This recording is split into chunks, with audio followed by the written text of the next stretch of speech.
태양에서 솟구치는 거대한 화염은 마치 우주의 심장이 뛰는 듯한 느낌을 줍니다. 그 역동적인 모습은 우리에게 생명의 활력을 전해주죠. 현재 우리는 우리가 상상할 수 있는 영역을 넘어 기술이 발전함에 따라 우리가 그토록 바라보며 숭배해왔던 신비롭고 매혹적인 태양을 그 어느 때보다 더 깊이 탐구할 수 있게 되었습니다.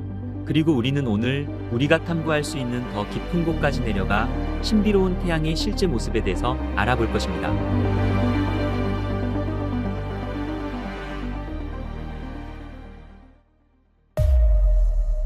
지금 보고 계시는 이미지는 나사의 태양 역학 관측 위성인 SDO에서 촬영한 것입니다. 태양 코로나는 오랫동안 인류의 관심을 끌어왔습니다. 태양의 코로나는 태양 대기의 가장 바깥쪽 층으로 일식돼 관찰되는 코로나의 모습은 마치 하늘에서 피어오르는 흰색 줄기와 같아 보입니다. 이러한 코로나의 모습은 예로부터 우리 조상들에게는 신비롭고 아름답게 여겨져 왔습니다. 태양 플레어 현상입니다. 이것은 태양 코로나와 채층에서 발생하며 1859년 영국 천문학자 리처드 캐링턴에 의해 처음 관측되었죠. 태양 플레어는 태양 대기에서 발생하는 수소폭탄 수천만 개에 해당하는 격렬한 폭발 현상입니다. 주기적으로 발생하는 태양 플레어 현상은 태양 활동이 활발한 시기에 하루에 몇 번씩 일어날 수 있습니다. 태양은 쉴 새 없이 태양풍을 태양계 공간으로 내뿜고 있습니다. 우리 지구를 비롯해 태양계의 모든 천체들은 이 태양풍이 감싸고 있는 것이죠. 이런 태양풍이 어떨 때는 엄청난 에너지를 뿜어내기도 하는데 이를 코로나 질량 방출이라고 합니다. 태양 흑점 등에서 열에너지 폭발이 발생하면 거대한 플라스마 파도가 지구를 향해 초속 400km에서 1000km로 돌진합니다. 이럴 경우 마치 지구 자기장에 구멍이 난 것처럼 대량의 입자들이 지구에 영향을 미치는데 이를 태양폭풍이라고 말하고 있죠. 이 물질들은 지구 대기를 통과하는 과정에서 사람에게는 직접적인 해를 입히지는 않지만 지구를 돌고 있는 위성 통신과 통신기기를 활용하는 전자 시스템에는 영향을 줄 수 있습니다. 그리고 최근 2024년 1월에는 2017년 이후 가장 강력한 XO 등급의 태양 플레어가 관측되기도 하였죠. 다행히 이번 플레어 현상은 주요한 피해는 없었지만 라디오의 신호를 방해하는 등의 영향이 있었습니다. 아이러니하게도 태양풍이 지구 자기권을 향해 충돌하게 되면 아름다운 빛이 극지방의 밤하늘을 가로질러 춤을 추는 듯 우리에게 아름다운 오로라를 보여주기도 하죠. 태양 홍염 현상입니다. 태양 홍염은 태양 채층에서 관찰되는 붉은색의 가스 분출 현상입니다. 이것은 태양 표면에서 솟아오르는 플라즈마의 큰 고리로 태양 표면에서 솟아오르는 가스가 태양 대기와 상호작용하면서 발생합니다. 하루 정도의 짧은 시간 안에 형성될 수 있지만 코로나에서는 몇 달 동안 지속될 수 있죠. 이 거대한 고리는 지구를 작은 점처럼 보이게 할 만큼 크며 우주 공간까지 수십만 킬로미터까지 늘어날 수 있습니다. 태양 홍염은 태양 활동이 활발한 시기에 더 자주 관측됩니다. 뱀처럼 빠져나와 태양 대기로 들어가는 모습은 마치 태양에 비가 내리는 듯 신비롭고 경이로운 모습입니다.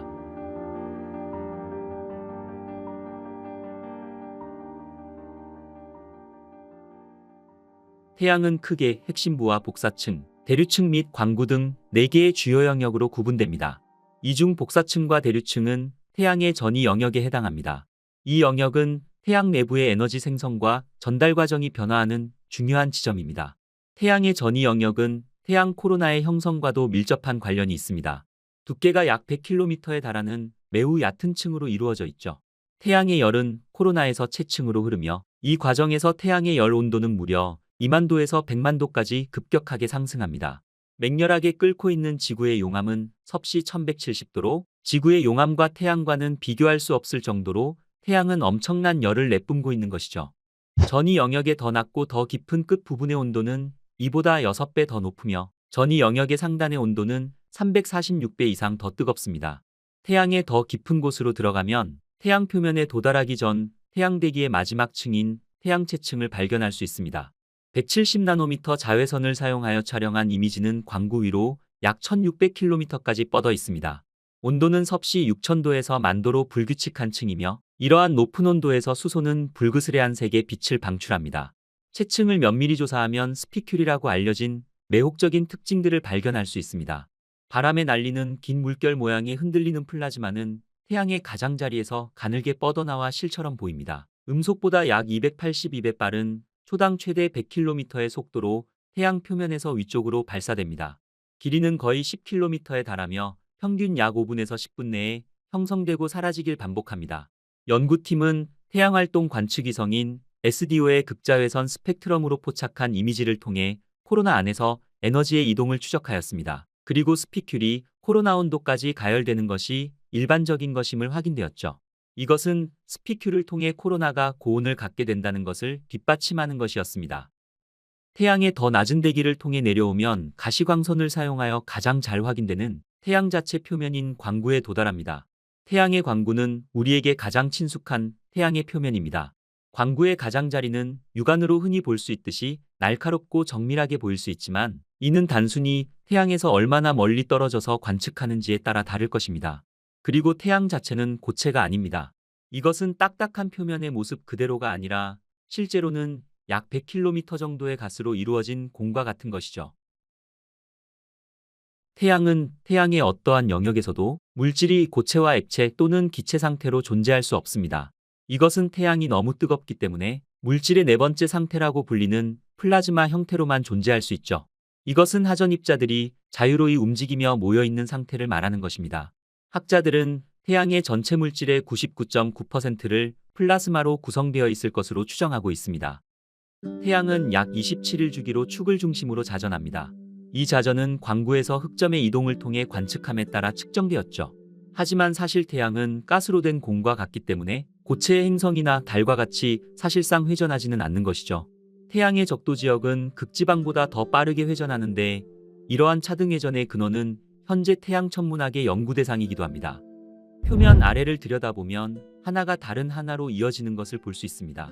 이 이미지는 스웨덴 태양 망원경을 사용하여 약 400나노미터의 가시광선 파장을 사용하여 촬영한 것입니다. 흑점 옆과 그 주변의 광구는 가장자리가 들쭉날쭉하고 끝없이 모양을 바꾸는 세포로 가득 차 있습니다. 이 세포는 냉각되어 갈라지는 용암과 다르지 않습니다. 영상 속에서 부글거리는 작은 알갱이들은 쌀알무늬 또는 알 조직이라 부르기도 합니다. 이 조직은 태양의 핵융합 과정에서 일어나는 플라스마 대류 현상 때문에 발생합니다. 가열된 플라스마는 태양 중심부의 반대 방향으로 상승한 후 온도가 낮아지면 다시 하강합니다. 이 과정은 지구의 멘틀레브의 대류와 매우 유사합니다. 전형적인 쌀알 조직의 직경은 1000km 정도이며 8분에서 20분 지속됩니다. 이러한 쌀알 조직 가운데는 24시간이라는 긴 수명과 3만 km라는 큰 직경을 가지게 되는 초대형 쌀알 조직도 볼 수 있죠. 태양의 흑점의 개수는 약 11년 주기로 변동합니다. 현재 태양은 활발하게 활동하고 있으며 태양 플레어의 발생 빈도도 증가하고 있죠. 흑점은 태양 활동 중 가장 눈에 돋보이는 것으로 태양 표면의 검은 구멍처럼 보입니다. 흑점이 어둡게 보이는 이유는 흑점의 온도가 광구의 온도보다도 낮기 때문입니다.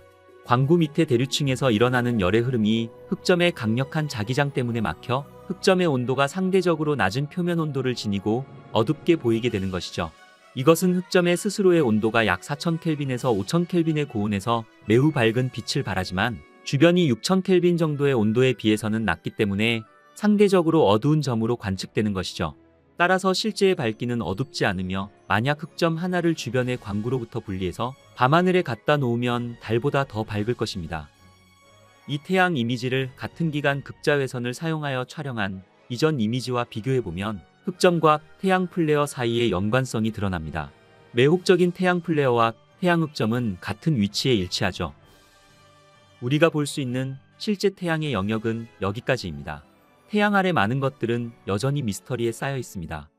하지만 우리는 현재의 기술로는 꿈도 꿀 수 없는 미래의 기술을 사용하여 더 깊이 볼 수 있는 방법을 찾을 것입니다.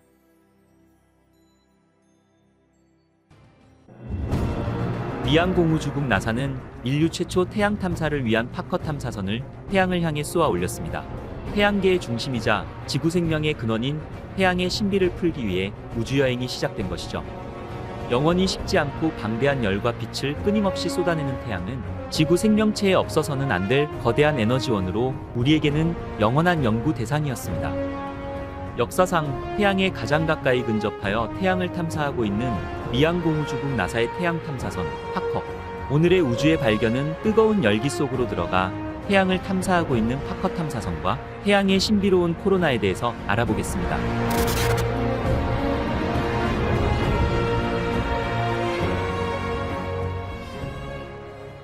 파커 탐사선은 코로나로 알려진 태양 대기의 가장 바깥쪽을 탐사하기 위해 시작한 나사의 획기적이고 파격적인 태양 탐사 프로젝트입니다.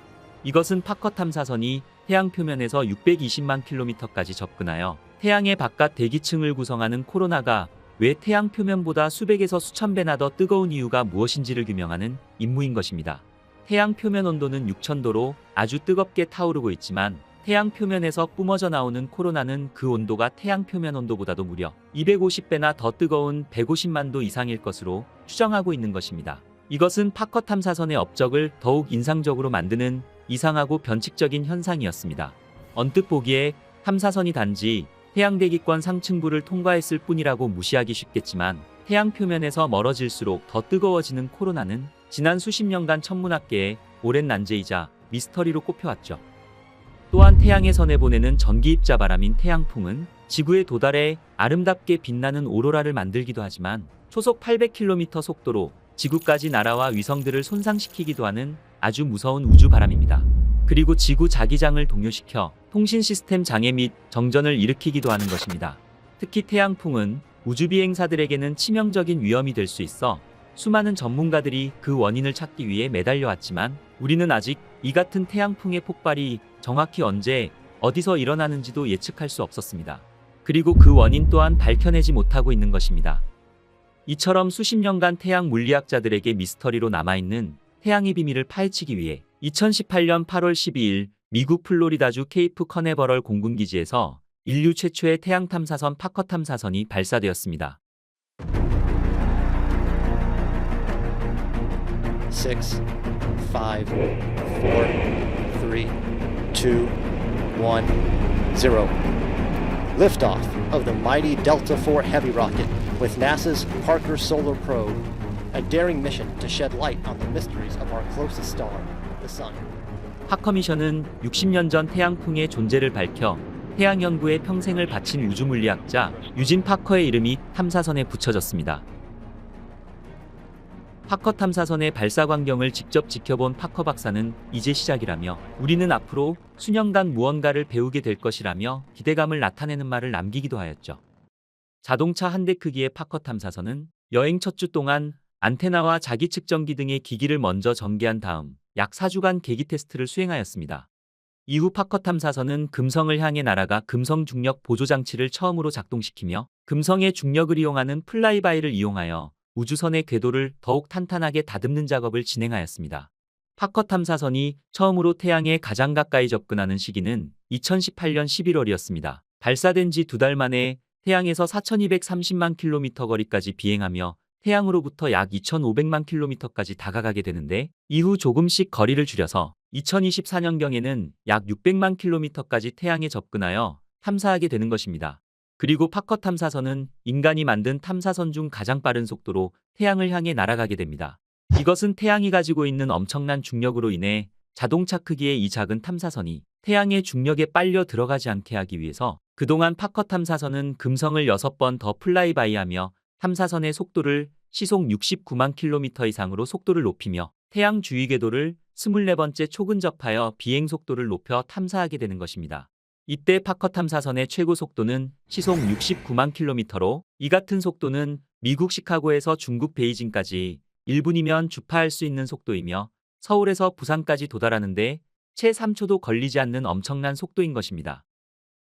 이것은 지금까지 개발된 탐사선 중 가장 빠른 속도로 우주를 탐험하는 탐사선으로 기록될 것입니다. 태양은 스스로 빛을 내는 별입니다. 또한 우리에게 있어 어머니와 같은 존재이기도 하죠. 태양이 내는 빛이 지구를 따뜻하게 만들어주지 않는다면 지구의 모든 생명은 존재할 수 없을 것입니다. 지구뿐만 아니라 다른 행성과 위성 등 태양계의 모든 가족들이 태양으로부터 에너지를 받아 스스로의 모습을 유지하고 있는 것입니다. 지글지글 뜨겁게 타오르는 태양은 바라만 봐도 눈이 부십니다. 태양에서 약 1억 5천만 킬로미터 떨어진 지구에서도 여름이 되면 이토록 뜨거운데 태양에 가까이 다가가면 그 열기는 어느 정도일까요? 태양의 크기는 지구보다 109배나 큽니다. 또한 태양의 질량은 태양계 전체 질량의 99.8%를 차지하며 태양의 내부는 안쪽부터 핵과 복사층 및 대류층으로 이루어져 있고 태양의 표면을 광구라고 부르는데 태양 대기 가장 바깥쪽에는 코로나가 있습니다. 이 코로나는 지구에서도 쉽게 관측할 수 있으며 개기일식 때 하얗게 빛나는 부분이 바로 태양의 플라즈마 대기인 코로나입니다. 파커 탐사선은 바로 이 코로나를 탐사하여 코로나의 비밀을 밝혀내는 것이 핵심 임무인 것입니다. 파커 탐사선이 태양에 가장 가까이 다가가는 이 코로나에 해당하는 부분은 그 온도가 100만 도에서 300만 도를 훨씬 넘을 것으로 추정하고 있으며, 태양 가까이 다가가는 파커 탐사선의 선체에도 섭씨 1400도에 달하는 엄청나게 뜨거운 열이 전달되게 되는 것이죠. 그렇다면 이처럼 뜨거운 온도에서도 파커 탐사선은 어떻게 녹지 않고 임무를 수행할 수 있을까요? 이를 이해하기 위해서는 먼저 열과 온도의 개념부터 알아두어야 합니다. 온도는 입자들이 얼마나 빨리 움직이는지를 측정하는 반면, 열은 입자들이 전달하는 총 에너지 양을 측정합니다. 따라서 입자들이 빠르게 움직이면 온도가 높지만, 반면 입자들이 아주 적으면 많은 에너지가 전달되지 못하는 것이죠. 우리가 살고 있는 지구는 온화한 서식지이지만 지구가 속한 태양계는 극단적인 온도로 가득 차 있습니다. 태양의 중심부는 약 1500만 도이며 표면 온도는 약 6000도에 이르는 가스와 불덩어리로 되어 있습니다. 한편 우주의 온도는 평균적으로 영하 270도를 맴돌게 됩니다. 열은 뜨거운 물체에서 차가운 물체로 이동하는 에너지의 적외선 파동인 복사로 우주를 이동하게 됩니다. 이 복사파는 자신과 접촉하는 분자들을 자극하여 가열하게 되는데, 우주는 진공 상태이며 기본적으로 비어있는 공간이므로 복사파의 진행 경로에서 직접적으로 접촉하는 분자와 물질이 없는 우주는 가열되지 않고 차가운 것입니다. 즉, 우주는 진공 상태이며 우주에는 가스 분자들이 너무 적고 서로 멀리 떨어져 있어 규칙적인 충돌이 일어나지 않는다는 것을 의미하며, 이것은 태양이 적외선 빛으로 가열하더라도 전도를 통해 열을 전달하는 것은 불가능하다는 것을 말하는 것이죠. 태양도 플라즈마로 이루어져 있습니다. 플라즈마가 얼마나 밀집되어 있는지는 레이어에 따라 다릅니다.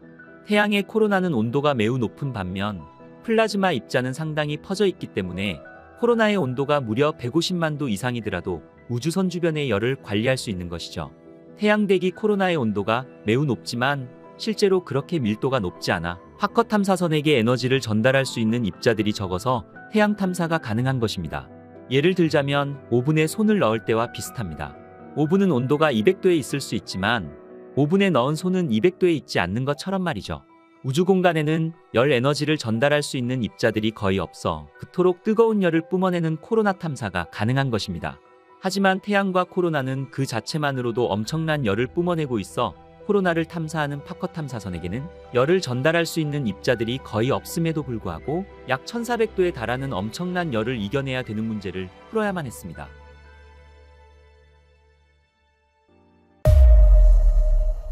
파커 탐사선은 태양열을 막아주는 방패 모양의 열보호 시스템이 장착되어 있습니다.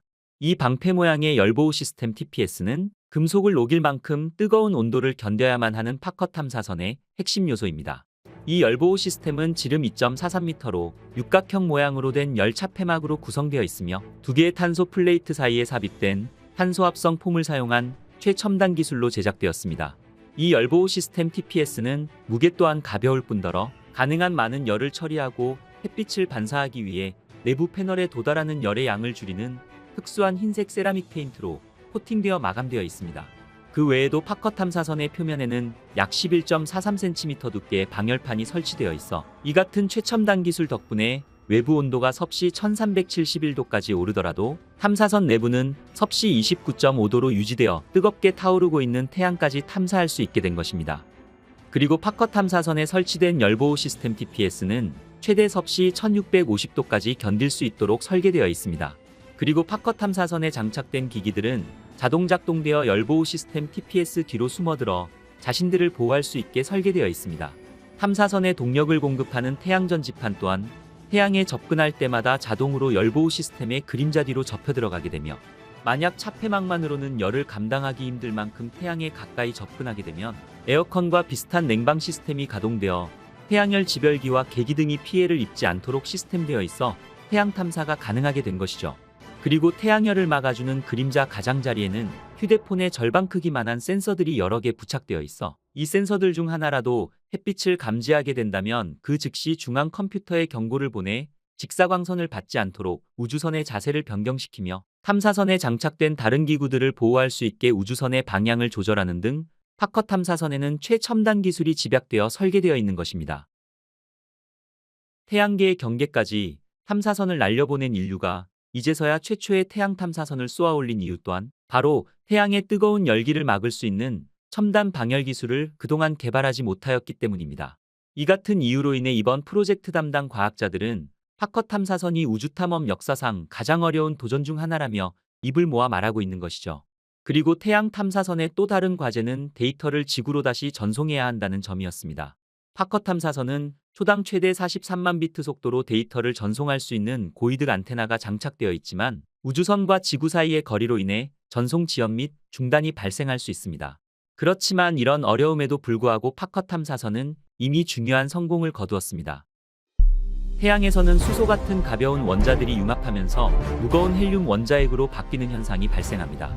이 과정에서 감소되는 질량만큼 엄청난 에너지가 발생하게 되는데 바로 이것이 핵융합 반응인 것입니다. 이 핵융합이 만든 압력은 태양 표면을 위로 밀어 올리게 되지만 반면 태양의 중력은 가벼운 원자로 구성된 대기를 아래로 당기게 됩니다. 평소 태양은 위아래 힘이 균형을 이뤄 태양이 무너지거나 폭발하지 않지만 모든 곳에서 힘의 균형이 유지되는 것은 아니라서 일부에서는 풍선에서 바람이 빠지듯 이곳에서 생기게 되는 구멍이 바로 코로나 구멍인 것입니다. 베일 교수 연구진은 이 코로나 구멍에서 증폭된 자기장이 태양풍을 우주로 밀어낸다는 것입니다. 자기장은 자석이 물체를 끌어당기는 자기력이 미치는 공간입니다. 지구나 태양은 막대 자석과 같이 자기장을 형성하는데 이 자기장이 남극과 북극에서 위로 곧게 뻗었다가 다시 휘어져 아래로 내려오게 되는 것이죠.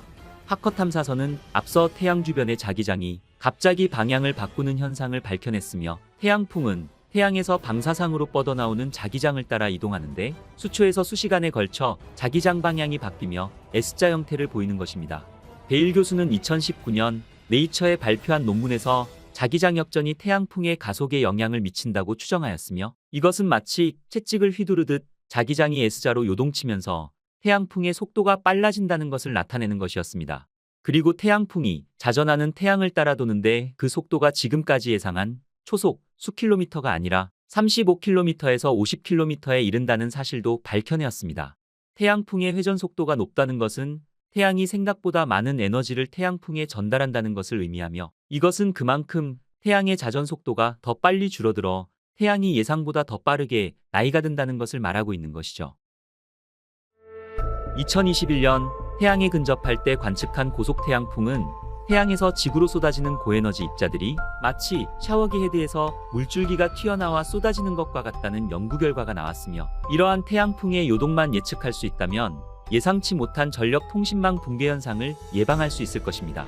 베일 교수 연구진은 국제학술지 네이처에 파커 탐사선이 태양 표면의 검은 구멍에서 고에너지 입자의 흐름을 감지했으며 이곳이 평균보다 빠른 고속 태양풍이 시작되는 영역으로 보인다고 밝혔으며 이로써 나사의 과학자들은 태양풍이 태양의 외부 대기인 코로나호를 통해 흐르고 우주로 배출된다는 예측이 확인된 것입니다.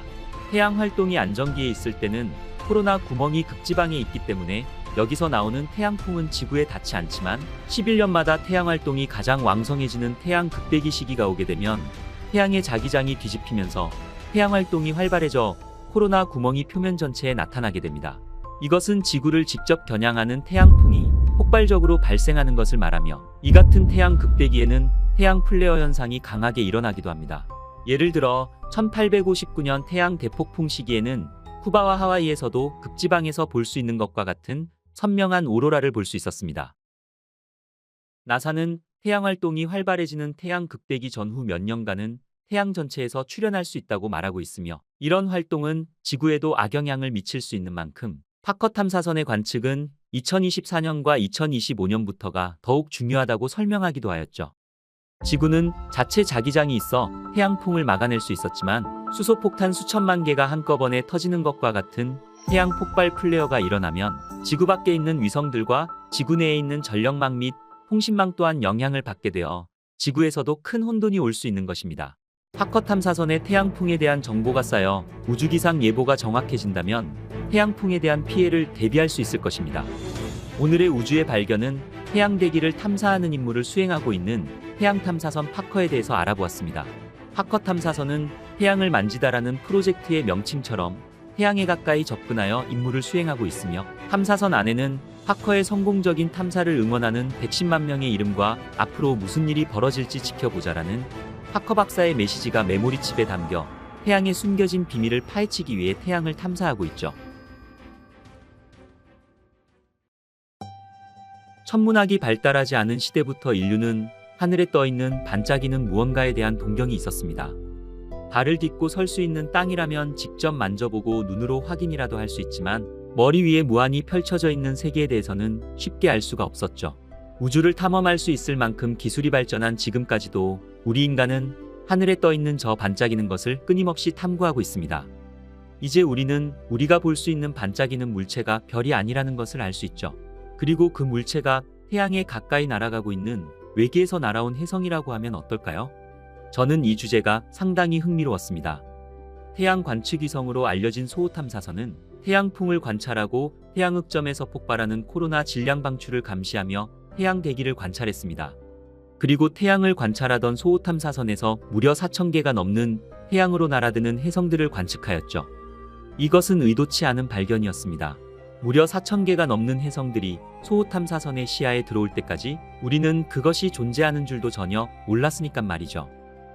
해가 지고 밤이 되면 하늘에는 수많은 별들이 반짝거리며 본인의 모습을 드러냅니다.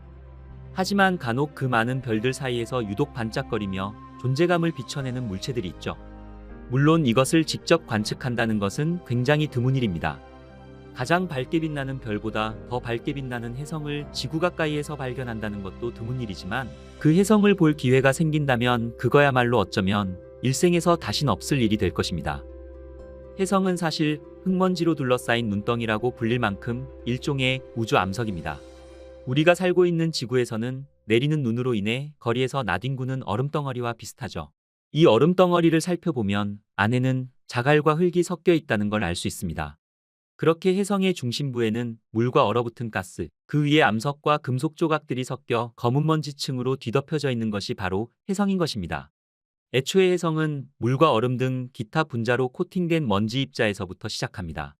이 먼지 입자들이 결합되기 시작하면서 쌓이고 쌓여 결국에는 얼음 바위를 형성하게 되는 것이죠. 이때 중력이 얼음 바위를 서로 끌어당기게 되면서 혜성이 형성되는 것입니다. 우리가 관측하는 혜성에는 꼬리가 있습니다. 단순히 달려있기만 한 것이 아니라 빛까지 뿜어내기 때문에 실제로도 혜성에서 가장 눈에 띄는 부분도 혜성의 꼬리죠. 더스트 테일과 이온 테일이라고 불리는 혜성의 꼬리는 간혹 수백만 마일의 길이를 자랑하기도 합니다. 흙먼지로 둘러싸인 눈덩이라고 불리지만 우리에게 혜성은 묘한 매력을 주는 존재인 것이죠. 무엇보다 지구에서 볼 수 있는 주요 혜성은 5년에서 10년에 한 번 발생할 정도로 그 모습이 귀할 수밖에 없습니다. 하지만 10년 만에 오는 혜성이 태양을 향해 날아간다면 어떻게 될까요? 우리가 어쩌다가 발견할 수 있는 혜성을 25년 동안 4,000개가 넘을 정도로 많이 발견한 관측 위성이 있습니다. 이 관측 위성은 1995년 유럽 우주국인 ESA와 미 항공우주국 나사가 공동임무로 시작한 소호 탐사위성입니다. 소호 탐사위성은 태양 가까이에 있는 작고 희미한 혜성까지 발견할 수 있습니다. 그리고 우리는 태양과 극히 가깝게 통과하는 혜성을 선그레이징 혜성이라고 부르고 있죠. 선그레이징 혜성은 태양 표면을 스치듯 지나갑니다. 이것이 어느 정도냐면 궤도에 가장 가까운 부분은 태양 표면의 머리카락 폭 이내로 이동한다고 말하고 있죠. 태양의 가장 바깥쪽 층을 코로나라 부르고 있으며 이 부분의 온도는 수백만 켈빈으로 우리가 상상할 수 없을 정도로 뜨겁게 타오르고 있죠. 바로 선그레이징 혜성은 이 코로나를 통과하게 되는 것입니다. 혜성의 장주기에 속하는 선그레이징 혜성은 궤도를 도는 데에만 수백 년에서 수천 년이 걸리기도 합니다. 이때 궤도를 이루고 있는 극도의 타원형으로 인해 선그레이징 혜성은 태양에 접근할 때 상당한 속도를 내게 되죠. 이때 혜성은 빛의 속도의 0.2%까지 가속되기도 합니다. 실제로도 대부분의 선그레이징 혜성은 수백 년 전에 찢어진 하나의 큰 혜성에서 유래되었습니다. 크로이츠 선그레이저는 유명한 선그레이징 혜성 중 하나로 알려져 있습니다. 이들조차도 원래는 커다란 혜성이었지만 내행성 궤도를 통과하면서 태양의 기조력으로 인해 여러 개의 조각으로 산산조각 나게 된 것이죠. 기원전 371년 아리스토텔레스가 발견했던 혜성을 현재 우리는 크로이츠 선그레이저의 모체가 되었던 거대 혜성으로 짐작하고 있는 것입니다. 그 후 1843년과 1882년에 발견되었던 대혜성과 1965년에 발견되었던 이케아세키 혜성 등 모두 거대 혜성에서 쪼개진 조각들일 것으로 추측하고 있는 것입니다. 과거 이 혜성들은 태양이 빛나는 대낮임에도 불구하고 태양 옆에서도 밝게 빛났으며 보름달의 밝기를 압도할 정도였다고 전해지고 있죠. 1995년 소호 탐사위성의 임무가 시작된 이래로 수백 개에 이르는 크로이츠 선그레이저가 발견되기도 했습니다. 하지만 모두 태양의 근일점을 통과할 때 태양의 기조력에 의해서 박살이 나거나 태양 대기 속으로 뛰어들며 그 흔적 또한 사라져버렸죠. 그리고 시간이 지나면서 더 큰 혜성의 파편이 퍼지게 되는데 이러한 흐름이 상당히 안정적이라는 것입니다. 이 파편들 중에서 가장 큰 것 또한 태양을 지나갈 때는 다시 더 작은 혜성으로 부서질 수 있습니다. 그래서 우리는 언젠간 과거에 나타났던 거대한 크로이츠 혜성을 다시 태양계의 내행성 궤도에 나타날 것을 예상하고 있는 것이죠. 그렇다면 우리가 알고 있는 대부분의 선그레이징 혜성은 모두 동일한 혜성에서 유래했을까요? 이 부분에 대해서는 명확하게 알 수는 없지만 이 혜성들은 모두 같은 궤도 경로를 따르는 경향이 있다는 것만은 확실하다고 말할 수 있는 것입니다. 위에서 언급된 이케아세키 혜성 또한 지난 1000년 동안 가장 밝은 혜성으로 알려져 있지만 결국 이 또한 어떤 거대한 혜성의 파편이었을 것입니다. 그리고 선그레이징 혜성에 대한 또 다른 일화가 하나 있습니다. 바로 러브조이 혜성으로 2011년 남반구 하늘을 희미하게 밝혔죠. 러브조이 혜성은 육안으로 볼 때는 그렇게 밝지는 않았습니다. 하지만 장노출을 통해 인류에게 인상적인 이미지를 만들어 주었죠. 그래서 태양을 관찰하는 모든 위성에서 볼 수 있었고 그 결과 우리는 러브조이라는 선그레이징 혜성을 실제로 관측할 수 있었습니다. 왜 러브조이가 그 수많은 혜성의 파편들 중에서도 유명해졌냐면 타오르는 태양의 코로나 속에서 무려 1시간 이상 있었다는 것입니다. 우리는 이 혜성이 태양에 근접하게 되면 절대 살아남을 수 없을 거라고 예상했지만 놀랍게도 디스크 반대편에서 휙하고 사라져 버렸죠. 게다가 거의 손상되지 않은 상태였다고 하니 더 놀라울 따름이었습니다. 태양에 가장 가까운 근일점을 통과한 혜성은 또 있었습니다. 바로 아이손 혜성으로 처음에는 태양의 열과 조성력에 의해서 분해되었을 것이라고 추측하였습니다. 하지만 그날 리앙 공우주국에서 시행하는 프로그램이었던 아이손 혜성 관측 캠페인인 CIOC 팀이 코마와 비슷한 형태를 발견하게 됩니다. 아이손의 작은 파편이 근일점에서 생존했을 가능성을 보게 된 것이죠. 2013년 11월 29일 아이손 혜성의 밝기는 5등성 이하로 어두워졌으며 다음 날에는 7등성 이하로 떨어졌습니다. 결국 12월 1일에는 소호 태양 관측 위성의 관측 영역을 벗어나면서 더 어두워지기 시작했습니다. 다음 날인 12월 2일에 CIOC 팀은 아이손 혜성이 모두 분해가 되었다고 발표했지만 나사에서는 비활성화된 잔해가 남아있을 가능성이 있다며 계속해서 조사를 진행하였습니다. 우리가 관측할 수 있는 밝기는 25등성이 한계이기 때문에 더 이상 발견되지 않는다면 그 이하로 떨어졌을 가능성도 배제할 수 없습니다. 게다가 25등성 혜성의 파편 크기는 직경 160m 이상일 때의 밝기입니다. 이것은 아이손 혜성의 잔해가 계속 존재한다면 그 크기는 160m 이하일 것이라고 추정이 되는 것이죠. 왜냐하면 12월 18일 허블 우주망원경 또한 아이손 혜성의 파편 관측에 실패했기 때문입니다. 하지만 2014년 1월 5일경 호세 프란시스코 헤르난데스가 아이손 혜성의 잔해로 보이는 사진을 촬영하기도 했습니다. 무엇보다 우리가 이렇게 관찰한 선그레이징 혜성은 가장 큰 크로이츠 선그레이저 중 일부라는 것입니다. 일부라고 해도 핵의 직경은 대략 수백 미터에 달하기 때문에 결코 작은 크기는 아닐 것입니다. 이보다 더 작은 대부분의 혜성은 실제로는 태양 관측위성 시야에 들어올 때까지 절대 알려질 수가 없습니다. 지름이 10m에 불과한 작은 크기의 혜성들은 우주에서는 너무나도 미세하기 때문에 태양에 가까이 지나가게 된다면 그 직후 완전하게 소멸되어 버립니다. 이는 발견된 직후 거의 기화되었다는 것을 의미하기도 합니다. 결국 기체로 변해 사라져 버렸다는 것입니다. 어떨 때는 선그레이징 혜성이 태양 원반 뒤쪽을 지나갈 수도 있지만 결코 반대편에서 다시 나타나지는 않을 것입니다. 혜성궤도 각도로 인해서 혜성의 증발이 일어나는 것을 목격할 수도 있습니다. 그리고 얼음으로 만들어진 혜성은 증발하며 암석 성분들도 찢어질 수밖에 없을 것입니다. 혜성의 특징은 다공성이 상당히 높으며 구조적으로도 약할 것입니다.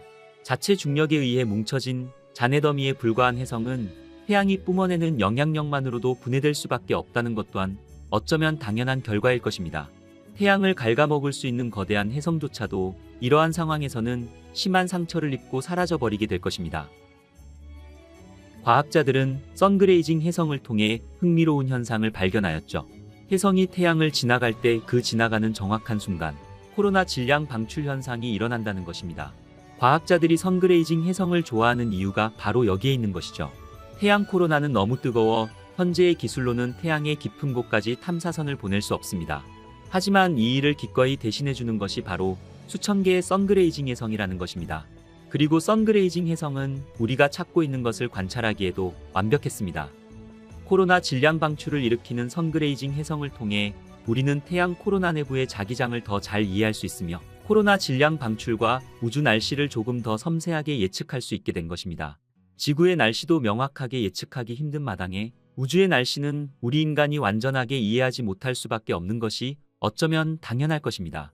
하지만 더 많은 선그레이징 해성이 태양을 통과할수록 우리는 우주의 날씨와 태양계의 환경에 대해 더 많이 이해하게 되는 계기가 될 것입니다.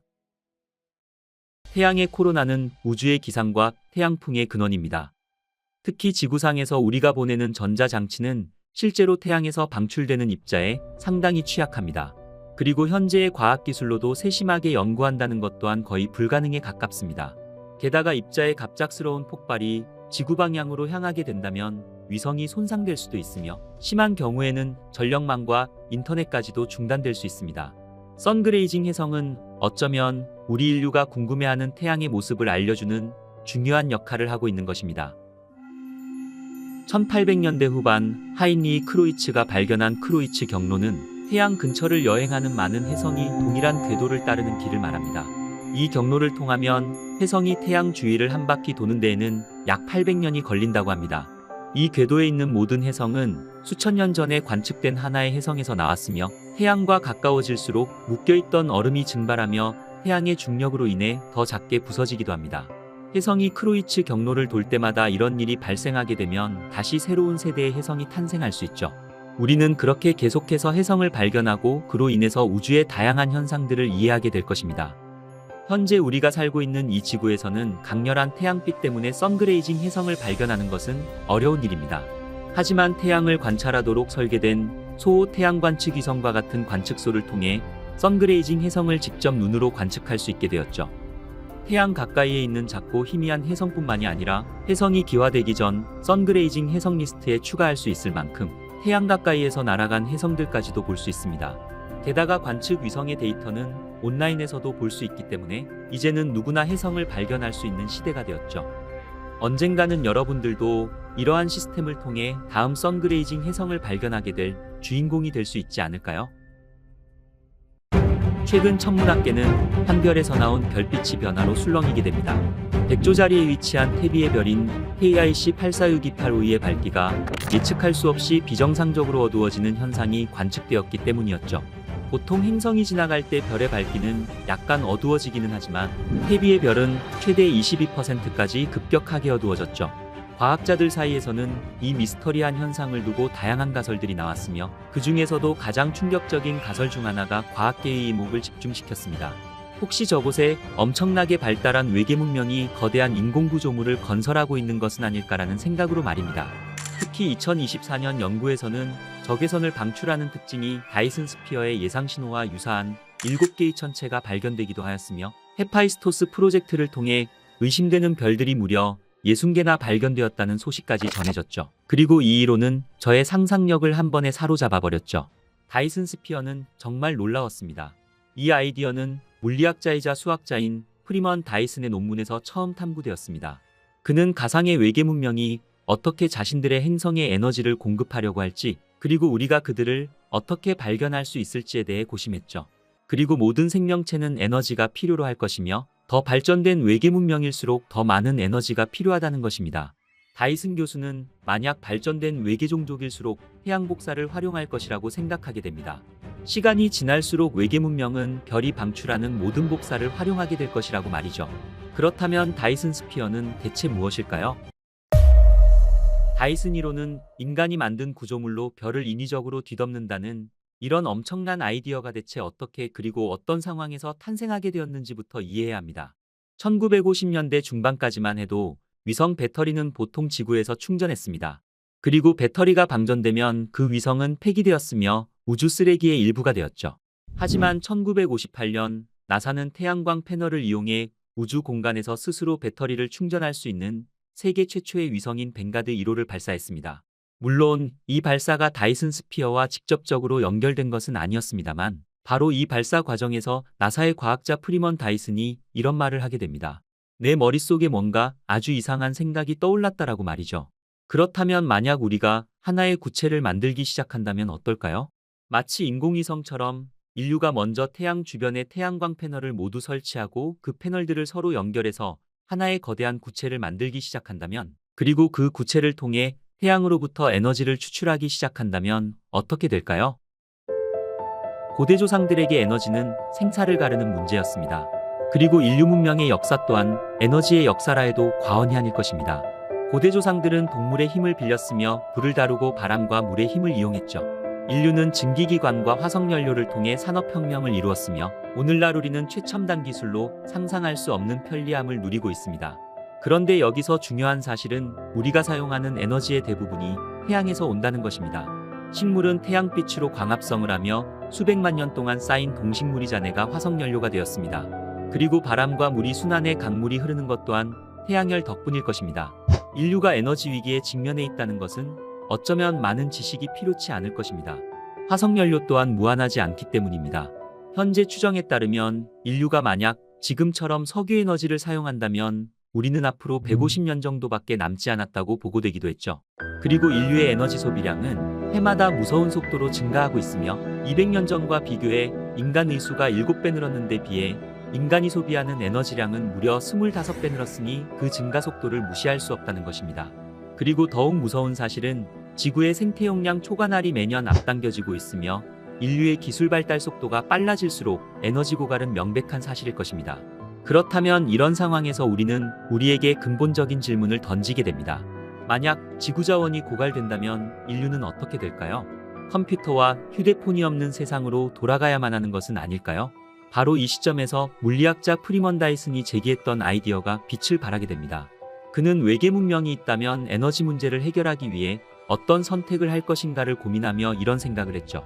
인류가 지구에 도달하는 태양 에너지의 일부만을 간접적으로 사용하는 대신 태양 에너지를 직접 그리고 최대한 활용하는 방법은 없을까라는 생각으로 말이죠.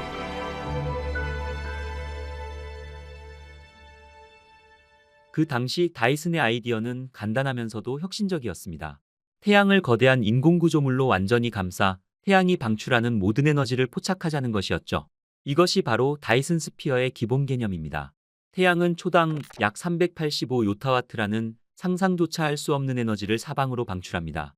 요타와트가 얼마나 큰 단위냐면 현재 인류 전체의 총 에너지 소비량의 약 22조 배에 달하는 엄청난 에너지량입니다. 그렇다면 인류가 만약 태양 에너지 전체를 활용할 수 있다면 어떻게 될까요? 에너지 활용 기준으로 문명 단계를 분류하는 카르다셰프 척도라는 개념에서는 행성의 모든 에너지를 활용하는 문명을 유형 1이라 부르며 태양계 전체를 활용하는 문명을 유형 2 그리고 은하계 전체를 활용하는 문명을 유형 3으로 분류됩니다. 현재 인류는 행성의 에너지 일부만을 사용하고 있는 0.7 유형으로 평가되고 있죠. 만약 인류가 다이슨 스피어를 건설해 태양계의 모든 에너지를 활용할 수 있다면 인류는 단숨에 유형 2의 문명으로 도약하게 될 것입니다. 하지만 다이슨 스피어가 모든 에너지 문제의 해결책처럼 보일 수 있지만 사실 다이슨의 원래 의도는 외계 문명을 탐지하는 방법으로 제시되었습니다. 다이슨 교수는 최첨단 외계 문명이 있다면 분명 엄청난 에너지원을 필요로 할 것이며 따라서 다이슨 스피어와 같은 거대한 구조물을 건설할 가능성이 높다고 생각했죠. 그리고 이러한 구조물은 태양 에너지를 활용하는 과정에서 반드시 발생하는 폐열 때문에 특정한 신호가 방출될 것이며 특히 이 신호는 적외선 영역에서 나오는 강한 신호일 것이라고 보았습니다. 만약 우주 어딘가에서 적외선 신호가 강하게 나오는 별을 찾는다면 그것이 바로 외계 문명의 흔적일 수 있다는 것입니다. 다이슨 스피어의 개념은 매력적이지만 사실 현실적으로는 불가능에 가깝습니다. 거대한 구조물을 만들기 위해서는 엄청난 재료가 필요하기 때문이죠. 또한 아무리 튼튼한 자재를 사용해도 구체의 자체 중력으로 인해 붕괴될 것이며 해성 충돌과 같은 미세한 충격에도 취약할 것입니다. 이것을 만들기 위해 목성 질량만큼의 재료를 투입한다 해도 얇은 껍데기밖에 만들 수 없다는 점을 생각한다면 이것은 현실 가능성이 없다는 뜻이었죠. 다이슨 교수 자신도 이러한 문제를 해결하기 위해 단단한 구체 대신 수많은 인공위성들이 태양 주변을 도는 형태를 제안했습니다. 이것은 다이슨 스피어보다 만들기도 쉽고 소행성 충돌에도 전체가 파괴될 위험이 적어 단계적으로 건설할 수 있다는 것입니다. 일부 학자들은 태양을 돌고 있는 첫 번째 행성인 수성을 해체해 건설에 필요한 재료를 얻고 그것을 가공해 위성을 만들 수 있다 제안했습니다. 어떻게 보면 이것 또한 현실성 없어 보이지만 여기서 기하급수적인 성장이라는 개념이 등장하게 됩니다. 일단 몇 개의 위성이 완성될 에너지만 있다면, 그리고 그 위성들을 생산하기 시작한다면 생성된 위성에서 나오는 에너지로 더 많은 위성 패널을 만들 수 있다는 것이었죠. 이렇게 패널 개수가 2배에서 4배로 늘어나게 되면 기하급수적인 성장을 활용해 처음 투입하는 에너지의 양에 따라 건설 기간은 단축될 수 있습니다. 일부 학자들의 계산에 따르면 초기 에너지만 충분하다면 수성 해체 및 다이슨 스피어 건설에 필요한 시간이 불과 31년 만에 완료될 수 있다는 것이었죠. 만약 인류가 이 작업을 지금 시작한다면 우리가 살아있는 동안 완성될 수도 있다는 것입니다. 다이슨 스피어를 만드는 유일한 목적이 에너지만은 아닐 수 있습니다. 만약 인류가 이 엄청난 에너지를 활용할 수 있다면 거대한 컴퓨터, 마트료시카 브레인의 계산 능력을 활용할 수 있다는 것입니다.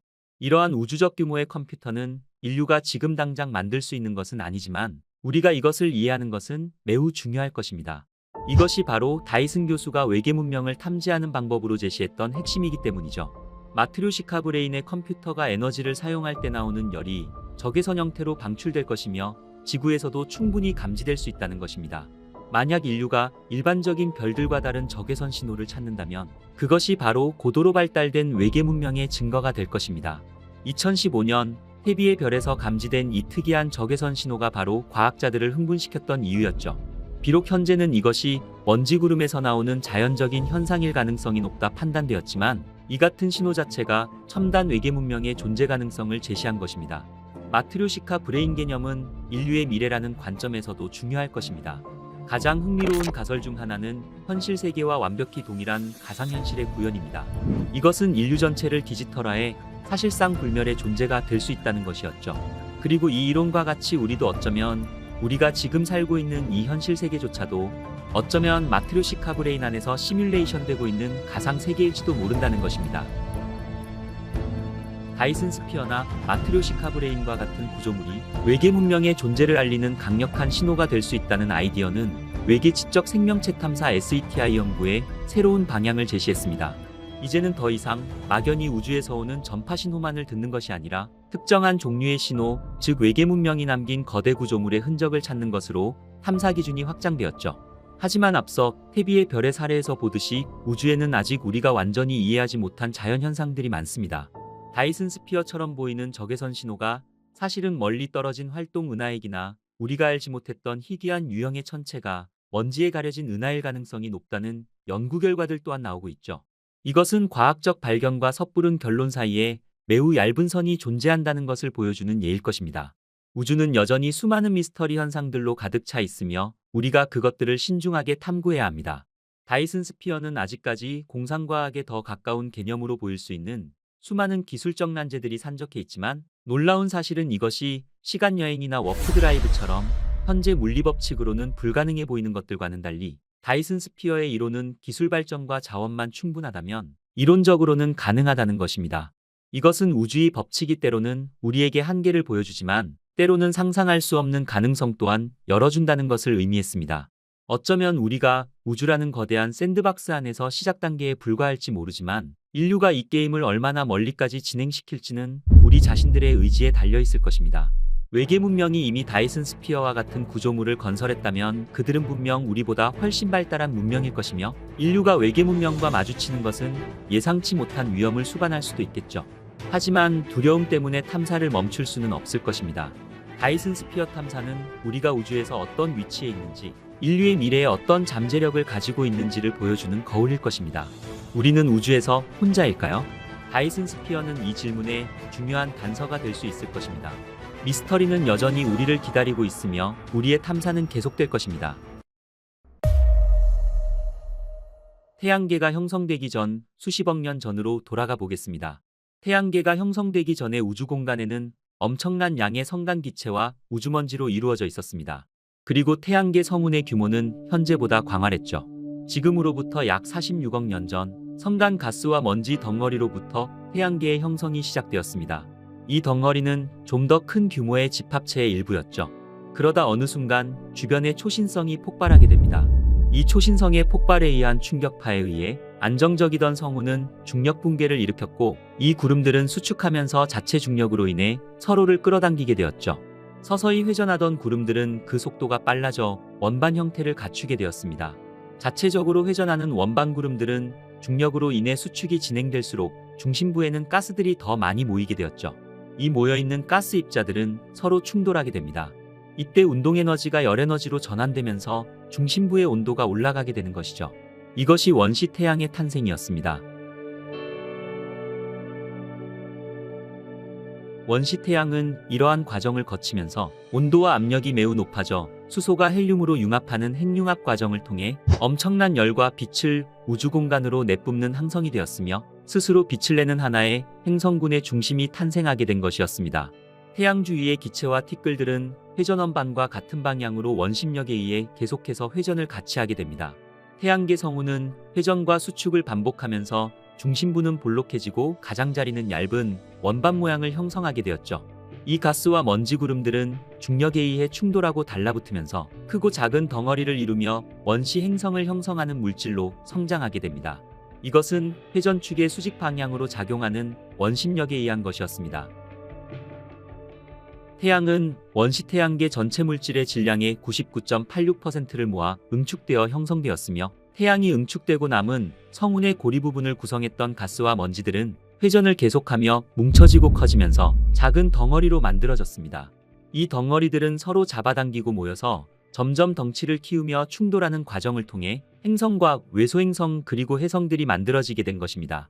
원시 태양에 가까운 영역에서는 메테인과 암모니아 등과 같은 가벼운 물질들은 증발하였으며, 녹는 점이 높은 규소와 철, 니켈과 같은 무거운 물질들은 산소와 결합해 지구와 같은 암석형 행성들이 만들어지게 되었습니다. 이때 태양에서는 수소핵 융합 반응이 계속해서 일어났으며, 이로 인해 강력한 태양풍이 발생하여 원시 태양 주변의 가스와 먼지들을 태양계 바깥으로 날려보내게 됩니다.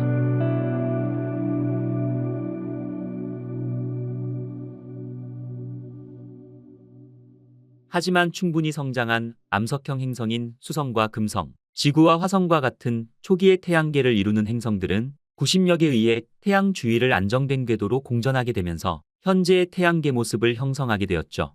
그리고 태양풍으로 인해 밀려난 먼 영역에서는 보다 가벼운 기체와 얼음으로 둘러싸인 티끌 등에 의해 목성과 같은 기체형 행성으로 진화하게 된 것이었습니다. 처음에는 원시 태양 주변으로 유입되는 물질들이 모든 방향에서 끌려들어와 원시 태양계는 매우 혼란스러운 환경이었을 것입니다. 그리고 붕괴된 성운구름은 불규칙한 방향으로 접근하였을 것이며, 입자들 사이의 충돌은 정기적으로 일어났습니다. 각각의 성운들의 운동량은 그렇게 상쇄되었죠. 따라서 결국 성운의 모든 입자들이 다른 방향에서 접근하는 동안 입자의 운동량 대부분이 서로 다른 방향으로 가는 입자에 의해 충돌하여 입자의 운동량은 상쇄되었을 것이며, 결국 대부분의 입자들은 같은 방향만 남게 되었을 것입니다. 우리는 이러한 물질 덩어리들을 오늘날에도 실제로 관측할 수 있습니다. 우리 태양계에는 강력한 원반을 가지고 있는 행성인 토성을 관찰할 수 있죠. 모든 가스거인들은 행성의 평면을 따라 공전하는 위성들을 가지고 있습니다. 토성의 고리는 아름다운 시계 태엽 방식으로 토성의 일반 위성과 같은 평면을 따라 토성을 공전합니다.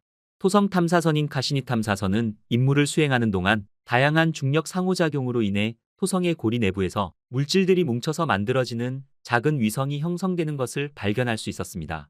이 위성들 중 일부는 곧 떨어져 나갔고, 우리는 초기 태양계에서도 이와 같은 일이 일어났을 것이라고 확신하고 있죠.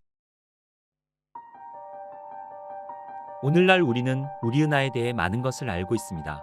하지만 직접 우리 은하의 전체 모습을 본 사람은 아무도 없죠. 지구를 멀리 벗어나야 지구의 둥그런 모습을 볼 수 있듯이 우리 은하 전체의 모습을 관측하려면 우리 은하로부터 멀리 떨어져 관측을 해야 되는 것이죠. 하지만 인류는 지금까지 우리 은하의 모습을 제대로 촬영한 적이 없습니다. 우리 은하의 모습을 촬영하기 위해서는 카메라가 달린 탐사선이 우리 은하에서 수백 광년 떨어진 곳으로 가야만 하죠. 46년 전 지구를 떠난 보이저 1호는 인류가 우주로 보낸 탐사선 중에서 가장 멀리 간 탐사선이지만 이제 겨우 태양계를 벗어났죠. 보이저 1호가 현재 날아가고 있는 위치는 초속 30만 킬로미터로 빛이 달리더라도 22시간이 넘게 걸리는 232억 킬로미터 거리의 성간 우주공간입니다. 이 거리는 지구와 태양 간의 거리의 156배가 넘는 엄청난 거리인 것이죠. 만약 보이저 1호가 이 속도로 계속 날아가 우리 은하의 중심으로 날아가게 된다면 무려 18억 년을 날아가야만 우리 은하의 중심에 도착할 수 있습니다. 이것이 바로 우리 은하의 크기인 것이죠. 그런데 우리 은하의 크기는 빛의 속도로 달려도 우리 은하를 벗어나려면 10만 광년의 시간이 필요한 것입니다. 우리 은하의 전체 모습을 직접 보는 것은 거의 불가능에 가까운 일이죠. 그렇다면 과학자들은 우리 은하의 모양이 나선형이라는 것을 어떻게 알아냈을까요? 이것은 우리 은하 밖에 있는 은하, 즉 외부 은하에서 찾을 수 있습니다. 과학자들은 우리 은하의 모습은 보지 못했지만 이웃 은하인 안드로메다를 비롯해 많은 외부 은하를 관측해왔죠. 역설적으로 이들 은하가 멀리 떨어져 있기 때문에 가능한 것입니다. 우주에는 우리 은하와 같은 은하가 무수히 존재합니다. 관측 가능한 우주에는 최소 2조 개 이상의 은하가 있다고 하죠. 과학자들은 막대 나선 은하인 UGC 12158의 모습이 우리 은하의 실제 모습과 가장 비슷할 것으로 생각하고 있습니다. 우리 은하 안에서 우리 은하의 전체 모습을 유추한다는 것은 숲속에서 숲 전체의 모습을 그려보는 것과 같은 어려운 상황일 것입니다.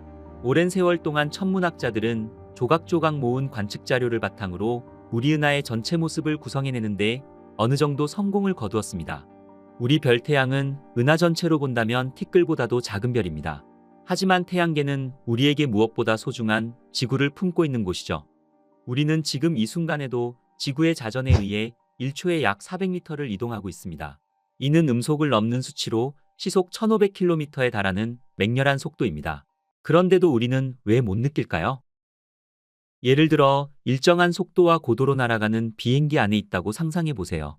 그 비행기 안에서는 자신이 얼마나 빨리 가고 있는지 알 수 없거나 심지어 자신의 관점에서 전혀 움직이고 있다고 말할 수 없을 것입니다. 그리고 외부 세계는 움직이고 있지만 지상에 있는 사람은 그저 지나가는 항공기를 보면서 자신의 고정 위치에 대한 상대적인 움직임만을 인식할 수 있을 것입니다. 우리는 느끼지 못하지만 지구라는 우주선을 타고 지구와 함께 태양을 공전하며 지금도 광활하고 신비로운 은하계를 여행하고 있는 것이죠. 우리는 지구가 태양을 공전하는 시간을 측정하는데 매우 익숙합니다. 지구가 태양을 한번 공전하면 약 365일, 1년이라는 시간이 지나는 것으로 우리는 항상 이 개념을 생각하고 있죠.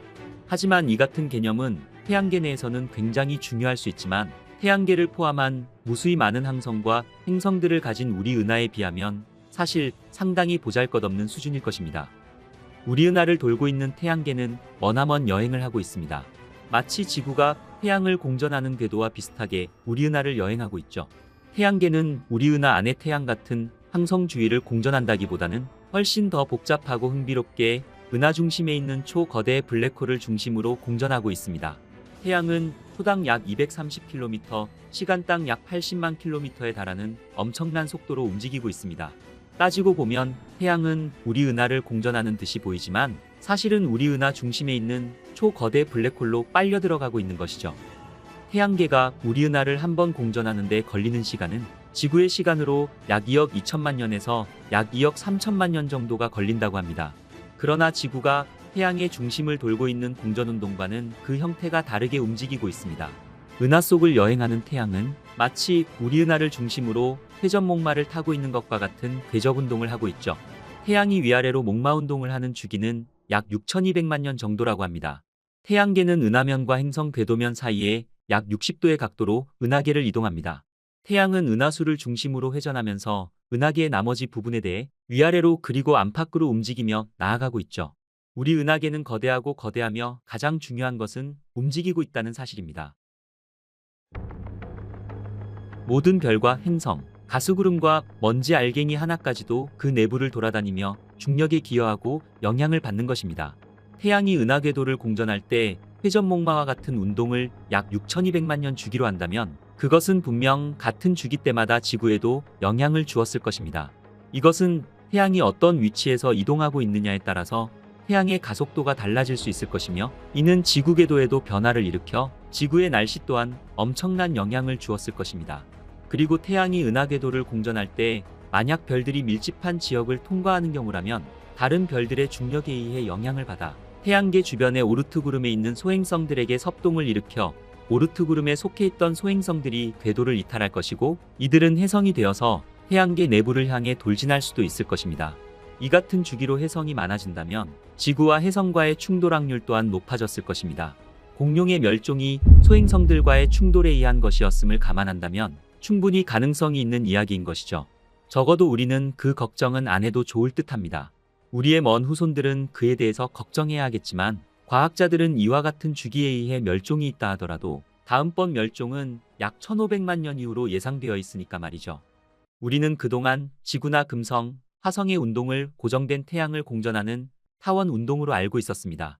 그러나 태양 역시 은하의 중심을 따라 공전한다는 사실을 감안한다면 지구나 화성 같은 행성 역시 태양을 따라서 은하의 중심을 회전하는 운동을 하게 되는 것이죠. 따라서 이것은 우리 태양계 내부의 행성들의 운동은 태양을 중심으로 본다면 타원 운동이라 할 수 있겠지만 은하를 중심으로 본다면 나선 운동이라 할 수 있을 것입니다. 과학자들은 태양이 우리 은하를 지금까지 25바퀴 정도 돈 것으로 예측하고 있습니다. 태양이 앞으로도 그만큼을 더 돌게 된다면 태양의 수명은 다하게 될 것입니다. 우리 태양은 적색거성이 되어 태양계는 종말을 맞게 되겠죠.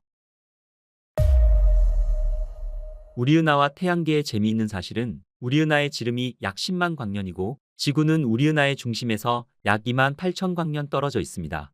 우리 은하를 도시라고 생각한다면 지구는 저 멀리 시골 정도라고 볼 수 있겠죠. 그렇다면 만약 우리 태양이 더 은하의 중심부에 가까웠다면 우리는 더 많은 외계에 의해 변화를 겪었어야만 했을 것입니다. 이것은 더 많은 소행성들과의 충돌이나 더 심한 기온 변화를 겪어야만 했겠죠. 우리의 태양은 우리 은하에서는 다소 한적한 곳에 위치하고 있습니다. 다행히도 이 위치는 우리 인류의 생명이 탄생하여 진화하는 데 있어 최적의 위치가 되었죠. 그렇다면 만약 현재보다 더 바깥쪽에 아주 한적한 곳에 위치했다면 어땠을까요? 과학자들은 그 경우에도 생명의 탄생이나 진화는 지금보다 어려웠을 것으로 보고 있습니다. 그 이유는 생명의 탄생에 필요한 유기 물질의 기원을 외계 소행성이나 해성에서 온 것으로 추정하고 있죠. 그런데 만약 우리 태양이 너무 한적한 곳에 위치했다면 소행성이나 해성의 섭동이 너무 적어서 지구에는 유기물질의 전달이 훨씬 적었을 것입니다. 그랬다면 물론 생명의 탄생 또한 어려웠거나 지금보다 매우 늦었을 것입니다. 그리고 소행성과의 충돌이나 기후변화와 같은 우주적인 변화는 지구의 생물에게 멸종과 같은 위기를 가져다 주기도 했지만 이러한 위기를 극복하고 이겨내는 과정에서 생명체의 진화에 긍정적인 영향을 끼치기도 하였죠. 만약 이러한 소행성 충돌과 기후변화 등의 위기가 전혀 없었다면 지구상의 생명체의 진화는 없었거나 적어도 지금과 비교해서 매우 느렸을 것입니다. 우리는 우리가 살고 있는 태양계의 태양이 지금과 같이 은하 안에서 생명의 탄생이나 진화를 위해 가장 최적의 위치에 존재하고 있음에 감사해야 할 것입니다. 우주는 너무나 조화롭습니다. 우리는 우리가 상상할 수 없는 세계에서 이 모든 움직임에 보호받으며 이렇게 평온한 상태 속에 살아가고 있는 것이죠. 우주는 알면 알수록 신비를 넘어서 저에게는 감동으로 다가오네요. 까만 밤하늘에 수놓아져 있는 별들이 보이시나요? 반짝이는 별들은 왜 빛나는 것일까요? 별은 핵융합을 통해 빛과 열을 생성합니다. 별 내부에서는 수소 원자가 고온 고압 상태에서 헬륨으로 합쳐지면서 많은 양의 에너지가 발생하는 것이죠. 이 과정에서 방출되는 에너지는 주로 광자 즉 빛으로 나타나게 됩니다. 이 빛이 별의 표면을 통과해 우주 공간으로 방출되는 것입니다. 이렇게 어마어마한 열과 빛을 만들어내는 별의 핵융합 과정이 바로 우리가 반짝이는 별을 볼 수 있는 이유인 것이죠. 별의 엄청난 양의 대부분은 수소로 이루어진 먼지와 가스가 중력으로 뭉쳐져 만들어집니다. 그 별의 핵에선 핵융합으로 수소가 헬륨으로 변하면서 엄청난 양의 에너지를 내고 있죠. 방출되는 에너지는 중력에 맞서며 수축과 폭발의 불안한 균형을 유지합니다. 이 별의 핵융합이 계속되는 한 별은 제 모습을 유지하게 되는 것이죠. 하지만 우리 태양보다 훨씬 무거운 별이라면 중력으로 인한 열과 압력으로 더욱 무거운 원소를 만듭니다. 바로 철이 만들어지기 전까지는 말이죠. 철을 만드는 과정에서는 에너지를 전혀 내지 않습니다. 문제는 이 별이 철을 만들어지게 되는 과정에서 에너지를 전혀 절약하지 않기 때문에 방출할 여유 에너지가 없다는 것입니다. 만들어지는 철들은 별의 중심부에 자리 잡으며 점점 더 커져갈 뿐인 것입니다. 철이 만들어지면서 더욱 중력에 대항하는 에너지가 없어지며 불안하게 유지되던 균형은 매우 빠르게 기울어지게 되는 것이죠. 철은 핵에 쌓이기 시작하고 무게가 한계에 다다르면 수축과 폭발의 균형이 깨지게 되는 것이죠. 바로 별의 핵이 오그라드는 것입니다. 찰나의 순간 우리가 초신성이라고 부르는 것과 같은 힘으로 핵을 만나기 위해 돌진하며 중심을 향해 쪼그라듭니다. 중심에게 더 많은 질량을 축적하게 되는 것이죠. 별이 초신성 폭발을 일으키는 순간 물질과 에너지가 우주 전역으로 폭발합니다.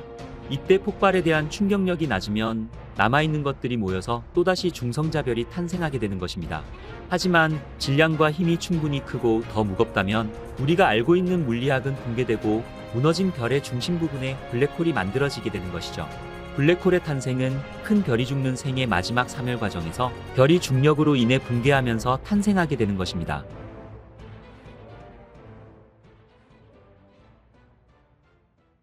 블랙홀이 이름 그대로 검은색이라면 블랙홀이 어떻게 존재하고 있다는 사실을 우리가 알 수 있을까요? 블랙홀을 볼 때 여러분이 보고 있는 검은 구체는 실제로 블랙홀 그 자체가 아닙니다. 사실 우리 눈에 보이는 블랙홀은 사건의 지평선 부분이죠. 여기를 넘어서는 순간 블랙홀의 중력이 너무 강해서 우주에서 가장 빠른 존재인 빛조차도 빠져나올 수 없는 공간 영역으로 들어가게 되는 것입니다. 이것은 다르게 말하자면 영원히 나올 수 없다는 것을 뜻합니다. 그래서 아무것도 반사하지 않는 검은 공 모양을 보게 되는 것이죠. 그럼 검은 구멍은 뭘까요? 바로 블랙홀의 특이점입니다. 특이점은 시간과 공간 자체를 왜곡하는 힘을 방출합니다. 즉 공간과 시간, 그리고 물리법칙들이 더 이상 적용되지 않는 무한히 작고 밀도가 높은 지점으로 붕괴되는 것이죠. 하지만 그 너머로는 우리가 볼 수 없습니다. 블랙홀의 특이점은 모든 질량이 한 점에 집중되어 부피도 없고 밀도 또한 무한대인 그런 곳이거나 아니면 우리가 전혀 생각지도 못하는 다른 뭔가가 있을 수도 있습니다. 아직은 아무도 모릅니다. 우리가 모르는 이유는 바로 사건의 지평선이라는 것 때문이죠. 질량이 있는 모든 물체는 중력을 발휘합니다. 우리는 뉴턴 시대부터 이를 알고 있죠. 블랙홀은 20세기까지 거의 알려지지 않았습니다. 그러나 아인슈타인이 1915년 일반 상대성 이론을 내놓았을 때 그와 동시대 사람인 칼 슈바르츠 실트는 아인슈타인의 일반 상대성 이론을 사용하여 어떤 질량이라도 충분히 촘촘하게 압축되면 블랙홀이 될 수 있다고 계산하였죠. 칼 슈바르츠 실트는 이 이론을 통해 너무 거대하고 빛 자체도 탈출할 수 없을 만큼 충분한 중력을 생성할 수 있는 물체가 존재할 수 있다고 추론하며 이것은 질량이 없는 가벼운 광자라도 빠져나올 수 없다면 아무것도 나올 수 없다고 주장하였죠. 블랙홀 사진을 보면 실제로 블랙홀 자체는 보이지 않습니다. 하지만 우리는 블랙홀의 주변, 사건의 지평선을 보고 있는 것이죠. 이곳은 중력이 너무 강력해져서 빛이 더 이상 떠날 수 없는 경계선입니다. 어둠밖에 없는 공간인 것이죠. 공간에 미치는 영향은 하나이지만 블랙홀은 우주의 또 다른 측면인 시간 자체에도 영향을 미치는 것입니다. 만약 블랙홀에 뛰어든다면 블랙홀 근처에선 시간이 이상하게 흐를 것입니다. 구경꾼들이 보기엔 여러분이 블랙홀에 다가갈수록 속도가 느려지는 것처럼 보일 것입니다. 여러분의 시간이 느리게 가기 때문입니다. 결국 시간이 멈춰버리고 점점 붉어지다 사라져버립니다. 그치만 빨려 들어가는 당신이 본 우주는 마치 미래를 보는 것처럼 엄청난 속도로 시간이 흐르게 되는 것이죠.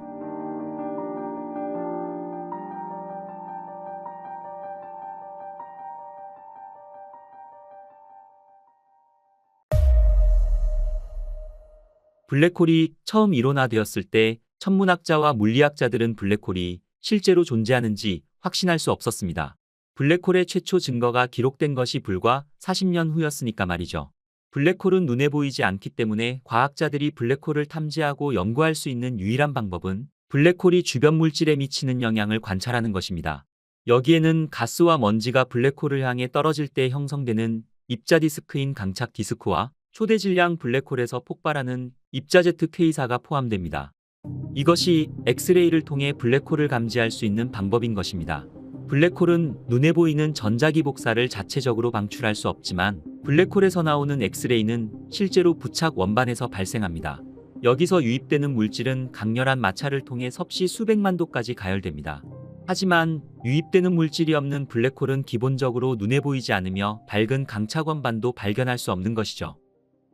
1964년 과학자들은 새로 개발된 엑스레이 위성을 사용하여 100조짜리에서 다량의 엑스레이를 방출하는 것으로 보이는 물체를 발견했습니다. 하지만 이상하게도 과학자들은 이 물체 자체를 볼 수 없었죠. 별이라면 엑스레이 방사선뿐만 아니라 가시광선도 방출해야 하기 때문에 이 발견은 당시 과학자들을 놀라게 하였습니다. 과학자들은 이 물체를 시그너스 X-1이라고 불렀죠. 그 이후로 우리는 수많은 블랙홀을 발견했습니다. 과학자들은 여러 가지 유형의 블랙홀을 이론화하였죠. 그중 항성 블랙홀과 초거대 블랙홀이 가장 일반적입니다. 항성 블랙홀은 거대한 별이 죽고 붕괴될 때 형성됩니다. 그 질량은 우리 태양의 약 10배에서 20배에 달하며 우주 전체에 흩어져 있죠. 은하수에만 수백만 개의 별과 블랙홀이 있을 수 있습니다. 이에 비해 초질량 블랙홀은 우리 태양보다 질량이 수백만 배에서 심지어 수십억 배 더 큰 거대한 블랙홀을 말합니다.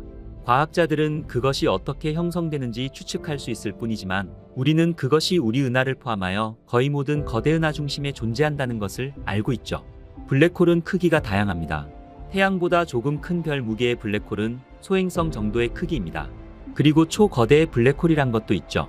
이것은 수십억 년 동안 존재하였으며 모든 은하 중심에서 볼 수 있습니다. 현재까지 가장 큰 블랙홀은 SO0014+81입니다. 태양 무게의 400억 배로 어마무시한 크기를 자랑하고 있죠. 지름은 2367억 킬로미터로 태양과 명왕성 거리의 47배 정도로 추정되고 있습니다. 그리고 우리 은하 중심에는 초대 질량 블랙홀이 있습니다. 우리 은하 중심에 있는 블랙홀 중수자리 A의 질량은 태양의 약 400만 배에 달하며 지름은 지구와 태양 사이의 거리 정도로 추정하고 있죠. 2019년 4월 10일 인류는 처음으로 블랙홀이 존재를 눈으로 직접 확인할 수 있었습니다. 미국과 유럽, 일본 연구팀으로 구성된 국제연구협력 프로젝트인 사상수평선 망원경 EHT 연구팀이 공개한 블랙홀의 모습입니다.